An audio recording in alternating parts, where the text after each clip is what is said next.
Ve hazırsanız artık hareme. Daha hareme girmedik. Karaağlar dairesindeyiz. Şimdi hareme gireceğiz. Ama hareme girmeden karşımızda muhteşem bir kapı var. Peki bu ayet bu kapıya niye yazılıyor? Çünkü içeride mahrem bir dünya var. Dördüncü yol şu arka kapı, bizim en çok merak ettiğimiz yer. Genç bekar kızlar. Ne yapıyor bunlar? Kim bunlar? Sarayda ne işleri var?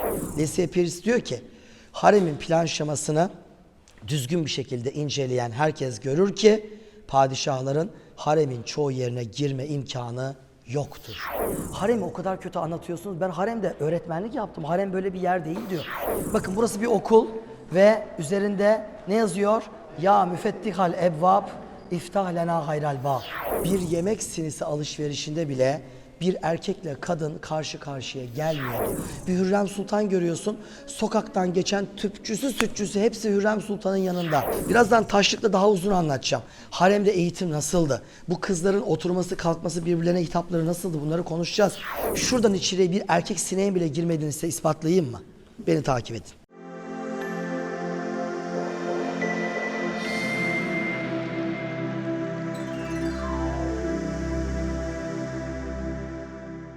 Ve hazırsanız artık hareme. Daha hareme girmedik. Karaağlar dairesindeyiz. Şimdi hareme gireceğiz. Ama hareme girmeden karşımızda muhteşem bir kapı var. Bakın Kur'an-ı Kerim'de bir takım ayetler vardır. İşte Nur suresinde de geçen. İşte gözlerinize kaldırmayın, dikkat edin. Harama bakmayın. Hem erkekler hem kadınlara yönelik bu ayetler yazar. Bir de Kur'an-ı Kerim'de özellikle peygamberin evlerine izinsiz girmeyin mealli bir ayet-i kerime vardır. İşte o gördüğünüz ayet burada yazıyor. Size ilginç, ibretli bir hikaye anlatacağım. Peygamber Efendimiz sallallahu aleyhi ve sellem o kadar kibarmış ki şimdi Medine'de adı duyulmuş, sağdan soldan bir sürü insan onu ziyarete geliyor ve gelenlerin bir kısmı çöl bedevileri. Yani kanun, kural, nezaket bilmeyen kaba saba çöl adamları geliyor. Efendimizin eğitiminde pırıl pırıl sahabe olacaklar. Ama ilk geldiklerine bir kısmı hakikaten çok sıkıntılı. Ve Peygamberimizin evi mescide açılıyor.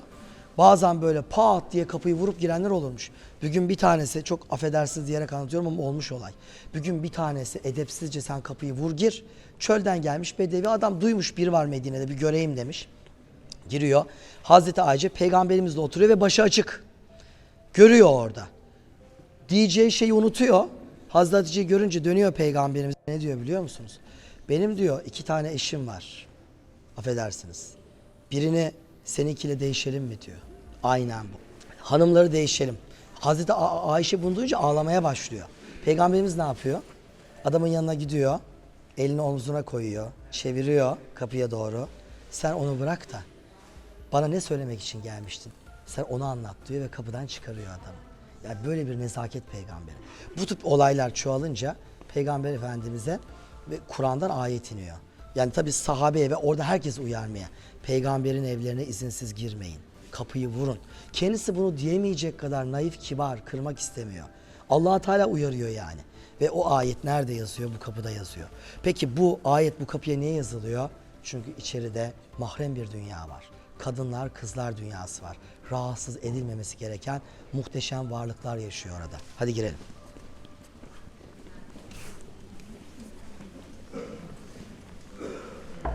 Bu arada bu yolu merak etmiş olabilirsiniz. Bu yol niye böyle küçük küçük taşlardan müteşekkil? Burası at yolu. Atın ayağı düz betonda taşta kayar. Bunda hayatta kaymaz atın ayağı. Çok ilginçtir. At rahat yürüyebilsin diye bu yol yapılmıştır. Hepinizi şöyle alayım. Lütfen yine ışıkları yakabilir miyiz? Ama bana iyice yaklaşın. Allah'tan bugün saray tenha. Çok gelen giden yok. Işıkları bir yakalım. Cep telefonlarımız, bizim grup bir zahmet. Şu an siz binek taşına oturdunuz. Sıkıntı yok. Padişahlar ata buradan biniyorlardı, buradan iniyorlardı binek taşları. Evet, birkaç ışık daha açalım lütfen. Bir 8-10 olsun. Şimdi efendim, bu gelmiş olduğumuz yere ben 4 yol ağzı diyorum. 4 yol ağzı, iyi anlaşılsın diye. Neden? Şimdi bir yol Karaağlar'dan geliyor, kapı var. İkinci yol Altın Yol. Altın Yol'a açılıyor. Biz birazdan haremi bitirdiğimizde buradan çıkacağız.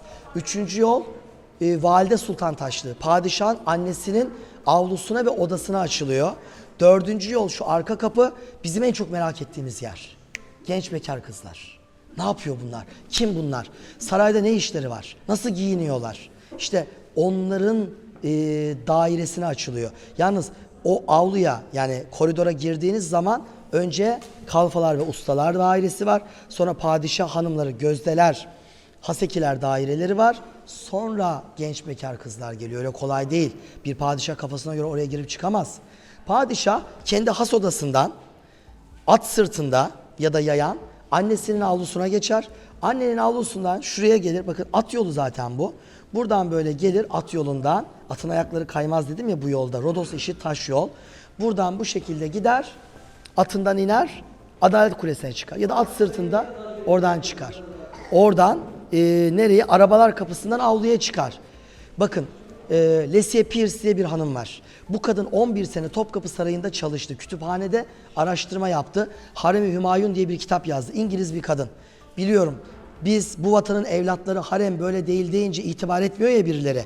O zaman yabancılardan örnek vereyim, onlara itibar etsin o birileri. Lesiye Pierce diyor ki haremin plan şemasını düzgün bir şekilde inceleyen herkes görür ki padişahların haremin çoğu yerine girme imkanı yoktur. Görme imkanı yoktur. Plan buna müsait değil. Padişahların şurada has odaları var 3-4 tane kaldıkları. Oradan annesinin dairesinden ancak buraya gelir. Ne buradan içeri girebilir ne annesinin dairesinin içinden geçer. Çünkü o genç kızlara ulaşmanın yolu önce usta ve kalfalar. Hepsi kadın bunların. Sonra devamında padişahın hanımları, sonra genç kızlar. Ya da padişahın annesinin dairesinin içinden geçmesi lazım. İkisi de mümkün olmadığı için. Ama dizilerde görüyorsunuz genç kızları diziyorlar. Padişah önünden geçiyor, kesiyor. Yok önüne mendil atıyor. Ya bunların hiçbiri olmadı.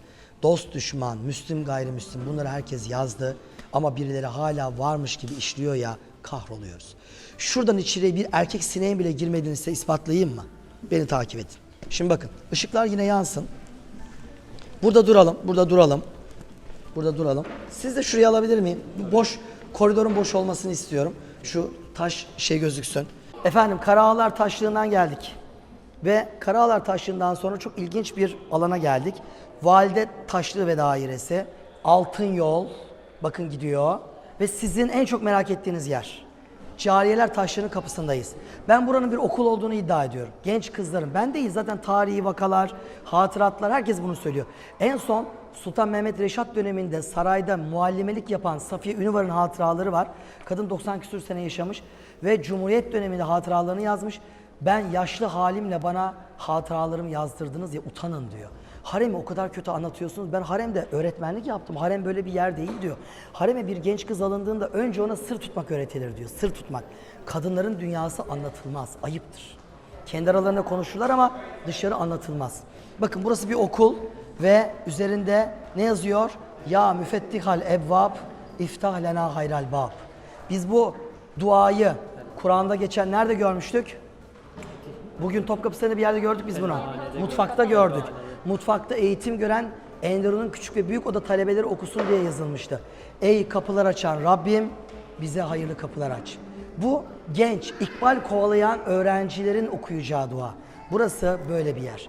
Bakın şu kapıdan içeriye sadece koridorun yarısına kadar ancak girebiliyorlardı. Bundan sonra erkek sinek sokulmazdı. Bakın ben şu gördüğünüz koridoru Topkapı Sarayı haremin sorumlusu Canan Hanım'la da gezdim.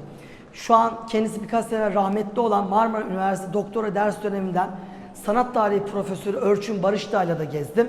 Daha başka isimlerle de gezdim. Hepsi de bize burayı böyle anlattı ki okuduğumuz kitaplar, kaynaklar hepsi de böyle anlatıyor. Şimdi bakın kamerayı öne alalım. Şimdi kıymetli misafirler, şimdi gireceğiz içeri. Kara ağalar ellerindeki yemek sinleriyle haremden geliyorlardı. Şu gördüğünüz koridorun kapısı kilitliydi. Desturla bu kapıyı açıyorlardı. Normalde koridorda kapı olmaz. Girer çıkarsın. Burada var. Desturla giriyorlardı. Orada kalın, hiç kımıldamayın. Ellerindeki sinilerle girip bu gördüğünüz taş tezgahlara yemekleri koyuyorlardı. Ve ondan sonra işleri bittiğinde tekrar çıkıyorlardı. Kapıyı kilitliyorlardı ve gidiyorlardı. Hanımlar dünyasına haber veriliyordu. Yemekleriniz geldi. Onlar kendi taraflarından kapıyı açıyorlardı. Geliyorlardı. Yemek sinilerini alıp dairelerine geçiyorlardı. Yani bir yemek sinisi alışverişinde bile bir erkekle kadın karşı karşıya gelmiyordu. Halbuki televizyondaki fantastik Osmanlı dizilerinde bir Hürrem Sultan görüyorsun. Sokaktan geçen tüpçüsü, sütçüsü hepsi Hürrem Sultan'ın yanında. böyle bir şey söz konusu değildi. Hadi giriyoruz içeri. Evet, devam ediyoruz.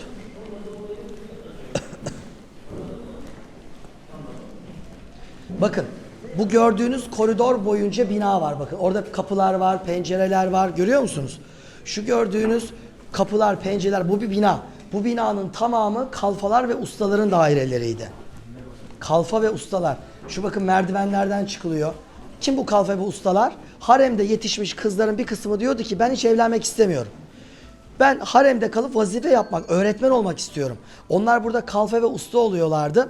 Muallime oluyorlardı ve bu genç kızları yetiştiriyorlardı. Onlara hal ve tavırlarıyla örnek oluyorlardı. Birazdan taşlıkta daha uzun anlatacağım. Haremde eğitim nasıldı? Bu kızların oturması, kalkması, birbirlerine hitapları nasıldı? Bunları konuşacağız. Üzülerek söyleyeyim, restorasyon var. Buraya giremiyoruz. Burası bir süredir kilitli. Burası bir taşlık. Buranın arkası cariyeler taşlı olarak geçer. Padişahın hanımlarının şurada odaları var. Onun da devamında arkada avluya bakan bekar genç kızların daireleri ve hastaneleri. Hatta yemek yapmayı öğrendikleri mutfak var.